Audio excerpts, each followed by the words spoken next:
Kwa nini nasema umshukuru Mungu mimba inapoharibika ndani ya wiki 12 za mwanzo za ujauzito?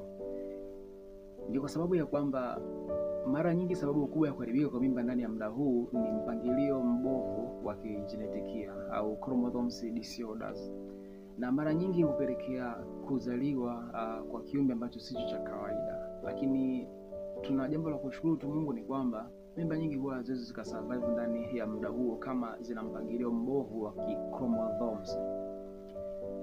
Na ndio maana nasema mshukuru Mungu mimba inapoharibika ndani ya muda huu kuanzia wiki ya kwanza hadi wiki ya 12. Lakini kimsingi mimba nyingi huwa zinaharibika kuanzia wiki ya kwanza hadi ya 20. Lakini haswa asilimia kubwa huwa zinaharibika kuanzia wiki ya kwanza hadi ya 12. Chance huanza kupungua kuanzia wiki ya 13 mpaka ya 20, na zipo sababu za kuharibika mimba ndani ya muda huo tutazozungumza katika wakati mwingine.